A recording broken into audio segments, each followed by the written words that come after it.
In today's sew along, we are going to make a super simple tote bag. So this tote bag doesn't have a lining or anything. It is just a single layer with straps. So you're going to need to do this, 2 pieces. I'm using just a cotton, but you can use a canvas or something a bit thicker if you want, just a cotton poplin I'm using. So you're going to need 16 inches by 16 inch twice, so for one for each side. And then you're also going to need 2 pieces, 29 inches by 3 inches, and they will make your straps. Now, you're also probably going to need some pins for this one, and a knitting needle, which I will show you how to use that to turn the straps the right way round. You also need to press this one as well. We're going to start our sewing with the straps. So you take your 29 inch by 3 inch piece and you just fold it over, right sides together. Now it is up to you if you pin or not. If you want to pin down here, then that might make things easier when you sew. I'm quite confident and happy not to pin it, so I won't do. My needle is in my machine, so I'm just going to bring that out. In fact, I'm going to tell my machine not to have the needle dropped in it, because that might make it easier for you guys if you don't have that facility on yours. So I'm just going to pop my presser foot down.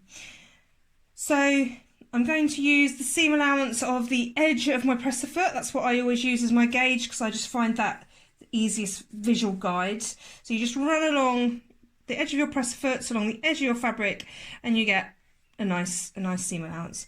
So when we finish, we always do a secure stitch. So you go forwards and backwards a few stitches, and then off you go.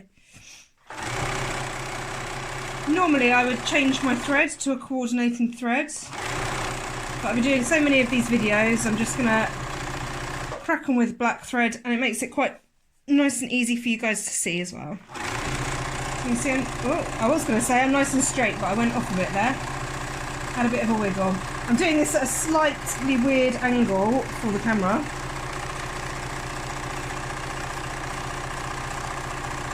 And then all the way down, and then you secure again and off. So then you lift your presser foot up, you cut, and then you trim your threads, keeping what you're doing nice and neat as you go. Then I'm going to do the next one.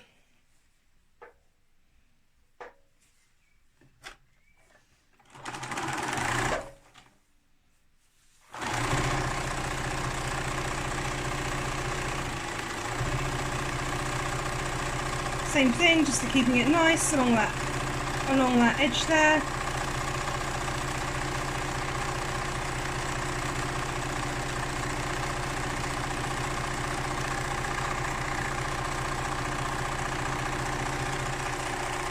Secure off to finish. Then trim those threads again.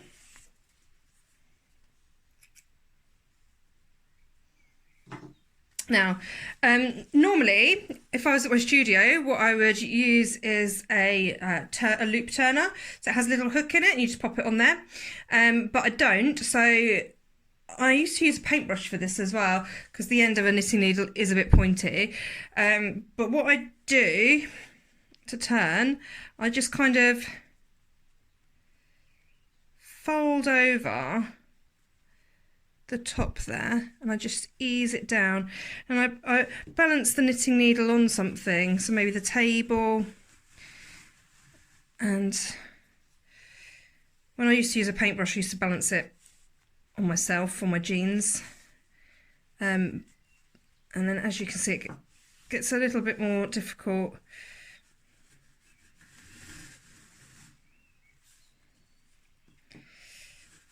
You just keep going, and then it gets to a point where it's, so you have to try and get just one layer of the fabric to pull down. There we go, and then out pops that, so then you have a nice strap. And then you do the same thing with your other one. Just pop that over, so you start it off by folding it over. And just start pulling it down. If you can get it in the sweet spot like that, right along the seam, it does it quite quickly.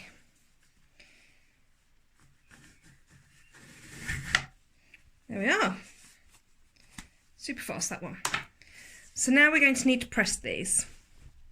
So this is kind of up to you. You can press in the middle, or you can press to the side.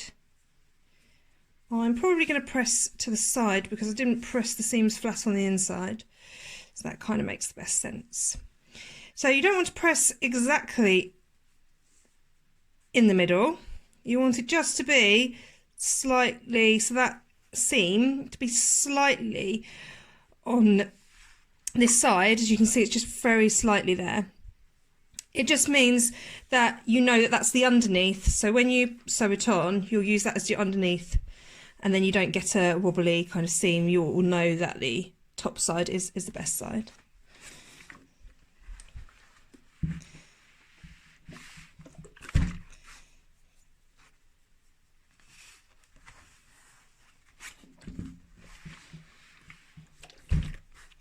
Yeah, try not to burn yourself, mums and dads. I'm not the best with an iron, I must admit. At the studio I have a steam gen iron, which is great, but then when I come home and I'm so used to being able to leave my iron just down like that, not burn anything, I do run the risk a little bit when I'm at home. So there we go, there's one. All nice and pressed. So now we're going to sew the actual bag. So we put right sides together. Probably should have done this laying flat on the table, may have been easier. And then I would just pin my corners together. So you're only going to want to sew around 3 edges, 3 sides, because you're going to want to keep the top open.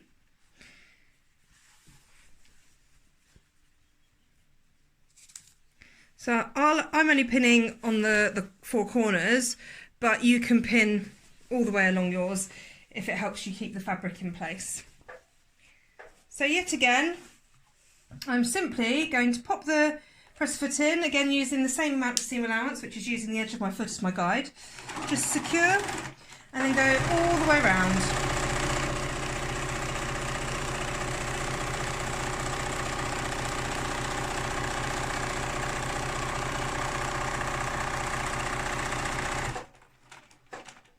So I stop when I get to about 1 centimetre from the end. I put my needle in by using my wheel, lift up, rotate 90 degrees, pop down again, and then off I go.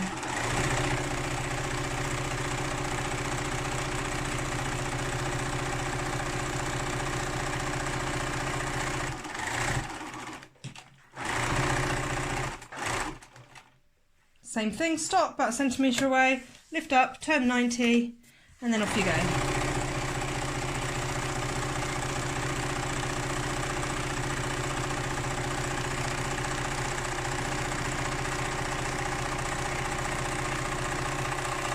Then secure.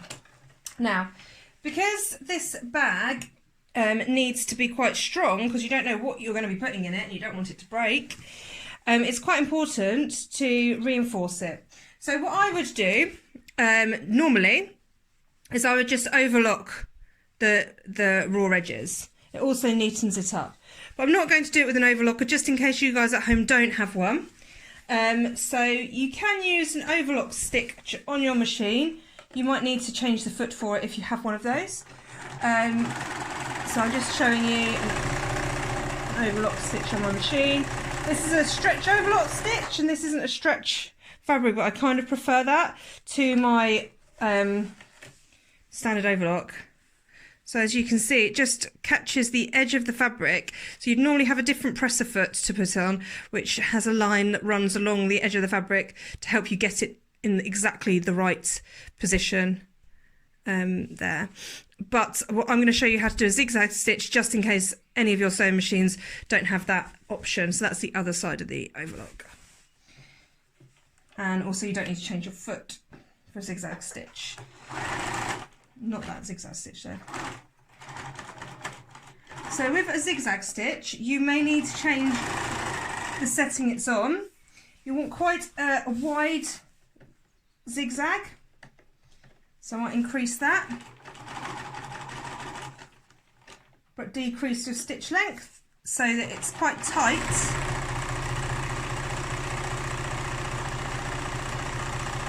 So it's nice and strong.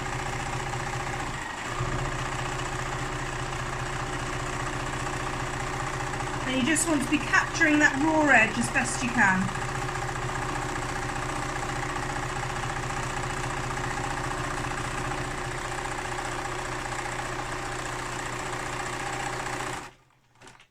There are other ways in which you can neaten up your edges without using an overlocker. So that there is the zigzag stitch. You can do French seams, which I really like. But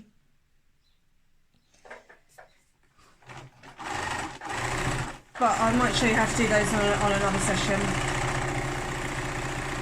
I've just increased the length of my stitch just to speed it up a little bit. So you'll be able to see that my zigzag stitches are further apart now, but I just wanted to speed up the process a little bit.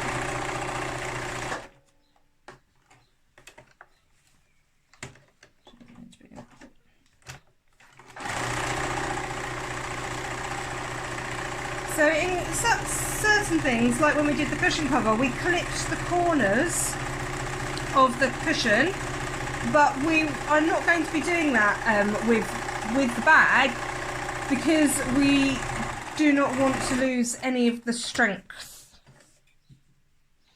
Because if you clip it a little bit close to the fabric, then it will weaken the fabric, and the fabric could pull out, and we really don't want that to happen.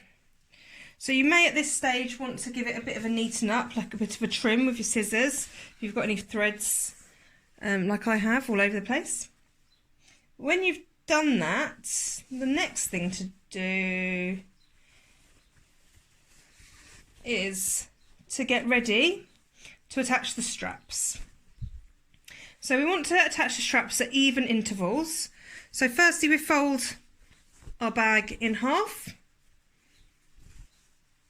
and then I do a finger press, but you could mark with a pen or a pin, and then press in again. I don't think I've got a pen to hand, so I'm going to use a pin just to illustrate it to you. You might not be able to see that finger press too well. And then I mark in again. So I fold into the half. So now I've got a quarter, and I pin, and then do the same on the other side. And this is where I am going to put my straps for my bag. So I've got a pin at each quarter. Okay. So we had an inside and an outside. So we've got the seam running along the underneath, and then we don't have a seam running along the top. So we want the underneath to be facing the wrong side. Let me move my machine out.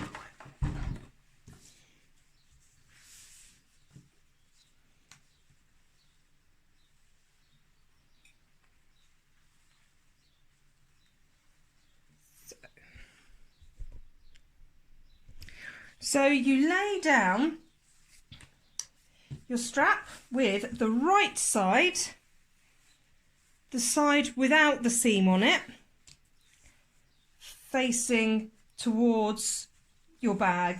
So you can see the seam section is facing me, and you get your strap right in the middle of where that pin is, and then you pin it there. The same with the other one. So you've got that seam there pointing up at you, and your right side of strap is on the right side of your fabric, and you pin it. Then you do the same thing with the other side. So make sure you have the right side facing up and you pin it.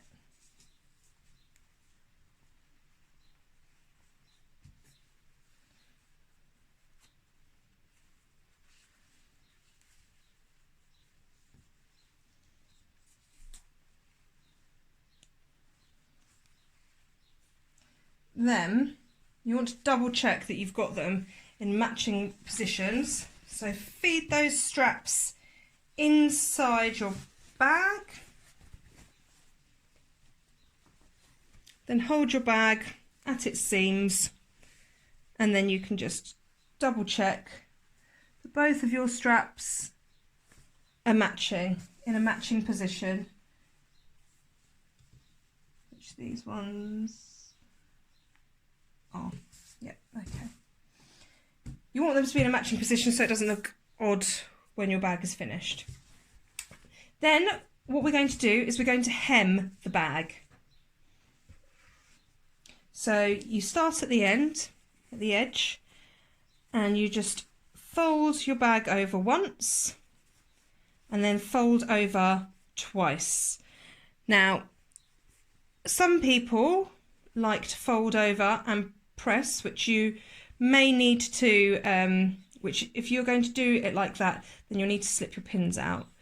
And then once that's pressed, fold over again. But I just kind of learnt to do it like this. So you want to leave about 1 centimetre of your hem there.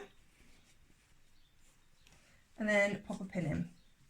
So we're going to have to take the pin for the straps out very carefully as we fold over.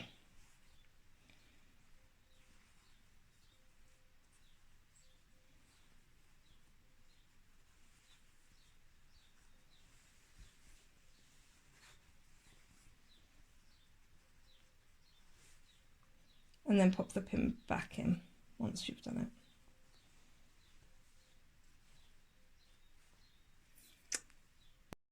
Then we're going to do a few stitches in the straps of the bag. So take your pin out and make sure you don't move where that strap is positioned, and just do a few, oh, got on to zigzag, a few stitches just to make sure that we're in the right place for when we're hemming.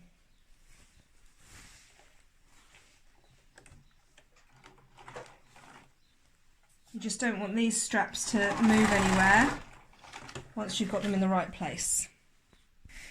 Now we're going to want to hem the bag. So we'll fold over once and then again and pin. So you want these straps,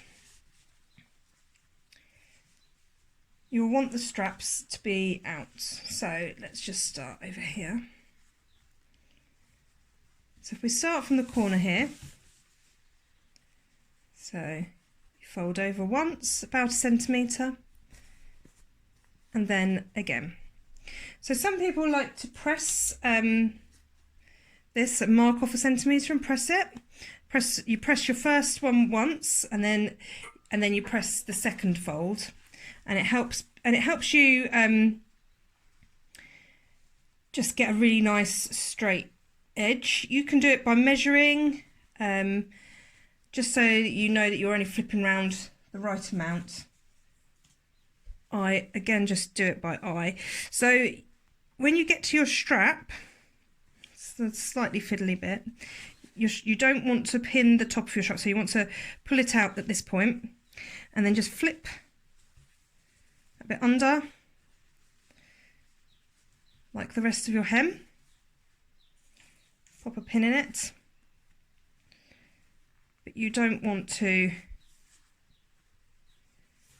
get the underside of that. So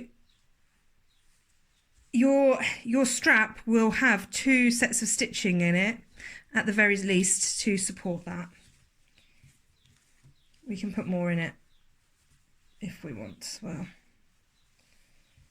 Folding nice hem.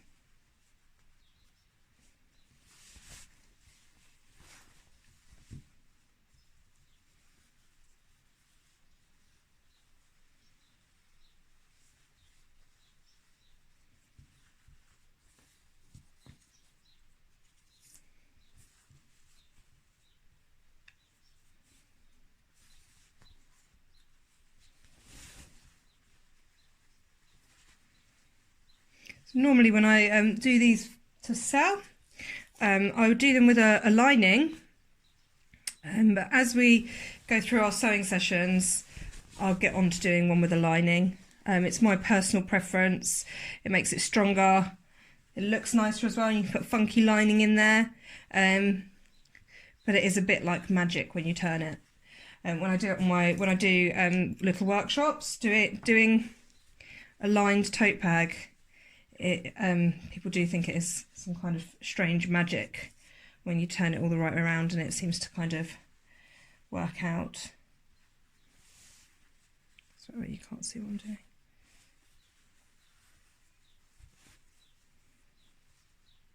My body is all at a contorted angle trying to do this in camera, in shot. It has made me think how much I'm going to enjoy getting a proper studio set up to do stuff like this at the shop when things return to normal. Sorry, did it again. There you go. So you can see just in one layer of that. And there we go. So it's all pinned round. You probably want to double check you've got everything as it should be. You've not got any pins in any of your straps. None of your straps are put in upside down or around the wrong way or anything, because this is your last chance really to sort it out with a big unpick on your hands.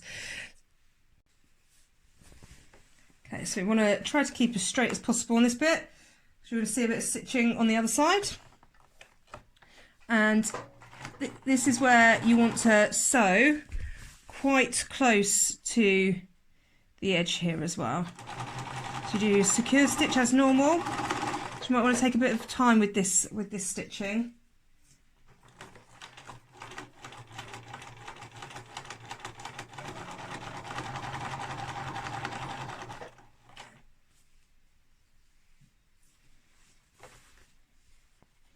You want to keep those straps out of the way as well. Make sure they're kind of as straight as possible so that they come off of this nice and straight and not at a funny angle.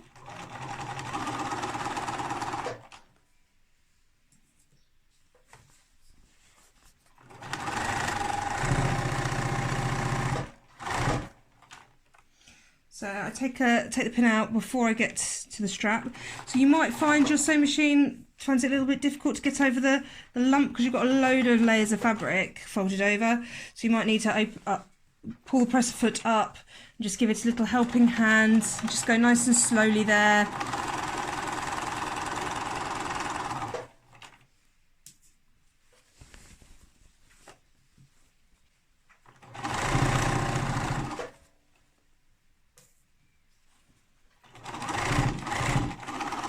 Gosh, I love this fabric. It's so nice and bright. Cheers me up. It's the first thing I've made out of it. I've had it for over a year. All this extra time means I can make all these delicious things.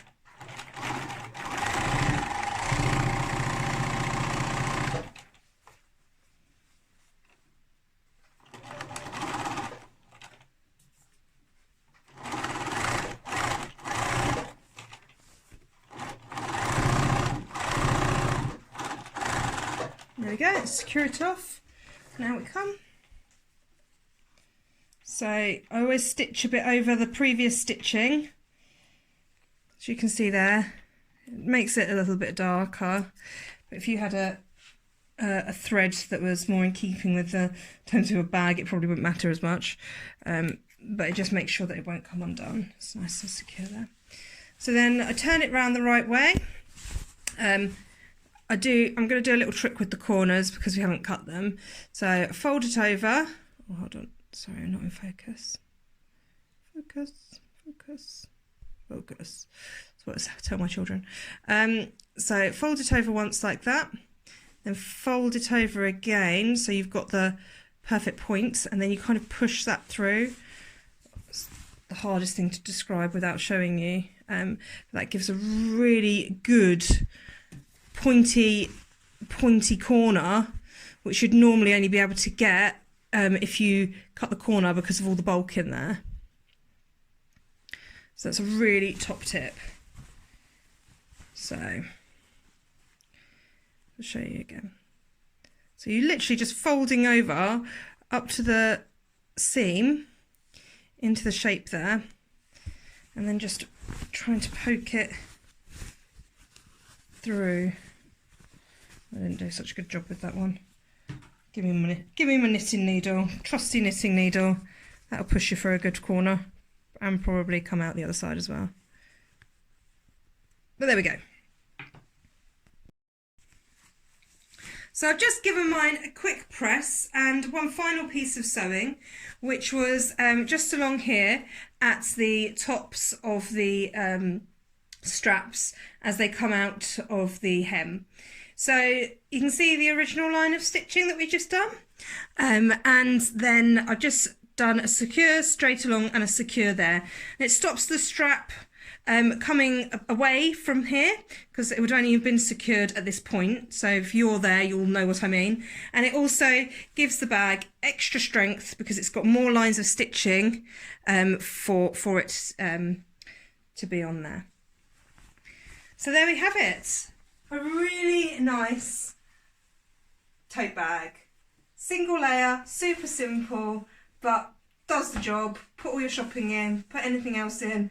Really nice. Love this print. So if you enjoyed this sew along, you can watch other of our sew alongs over on our YouTube channel. We have other craft alongs over there too. And on a Friday, we have a live sew along at 3 o'clock. It's the children's sew along. And at 8:30, it's the grown-up sew along. So please join us for those. That'd be amazing. Happy sewing!